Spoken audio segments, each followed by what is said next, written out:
has something he wants to say. A lot of you don't know this, but way back in the beginning, when the contests and stuff started coming out, Walt wasn't in favor of that.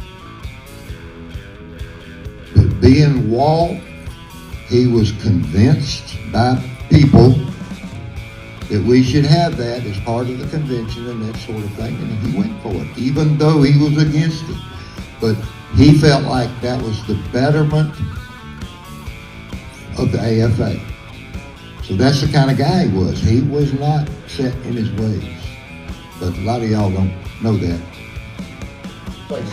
Say something. No, I agree.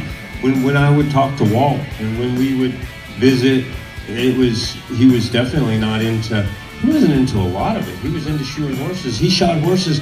I still shoe for some of his customers, and he shot, what, he was 94? Yeah, well, he shot up until a couple of years ago. I saw him driving up and down the roads, and I know because I know it's a small little cliquish town, and they're like, yeah, Walt's 94 years is a pretty good lick. And I think that he liked it. Yeah, 94 years old and probably 92 out there doing, and he took part, he did like burros and donkeys and mules. That was his expertise, as far as like, he just thought that they were more trustworthy and enjoyed them way more. But, I don't know, I agree, I couldn't say it any better. Andrew sized it up the best. Is like when you sit there and you talk about what he organized before the internet, like everybody talks about going to contests, and you can, you know, Hank is like, you got the app? What app? The AFA app. You just pull up an app and you can see all this stuff.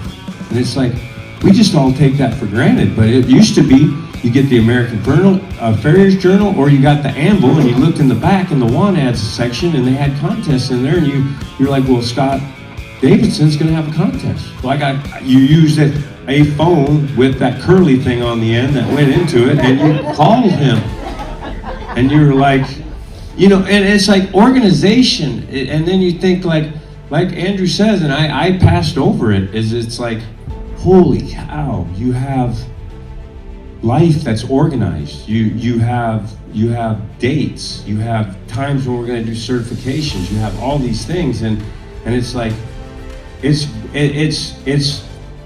like, there's so many people who are like, well, the AFA is this. It's tradition, and it's good tradition, because I happen to think that most of what we could learn is still behind us and not in front of us on a horse. And I think that that's not saying there's a lot in front of us, but I'm just saying that the AFA has got this stability, and Walt was always there to nurture it. And I think that the 3 years that I got to sit on the executive committee with Walt Taylor was probably the most educational 3 years of my life. And I don't even feel like I'm qualified to sit up here and talk at this thing, because I know he had an impact on a lot of people. But it's just like, my life has been like that. I've gotten to hang around Edward Martin, and I would consider Walt Taylor as one of those people who had the fortitude, the backbone. He was a horseshoer.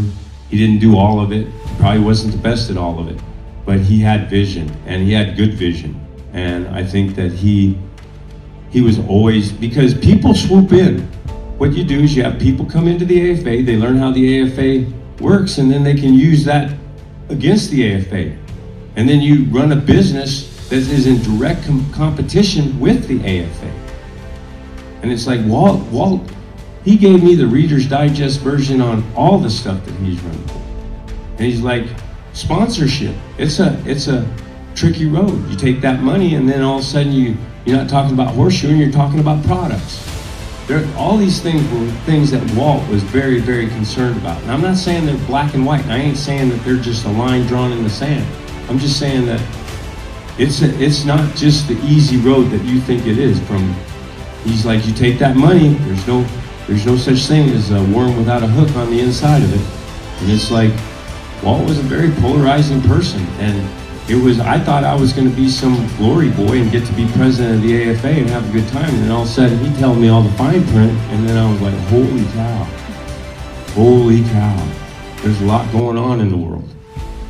So But he was a backbone, and I tell you what, it'll be hard to move on without him, but I definitely think that he damn sure gave us a good head start on it. And I think it's a great organization, and Walt had I think everybody in the room has a tremendous amount to do with it, but Walt, he did stay the straight and narrow. Just like out here right by registration, all these old guys that you see talking out there, I see you out there all the time, Scott. I know where to find Scott. He's out there in the sofa chairs. That's where all the talking and the old school is, and the history. So good on Walt. R.I.P. Walt.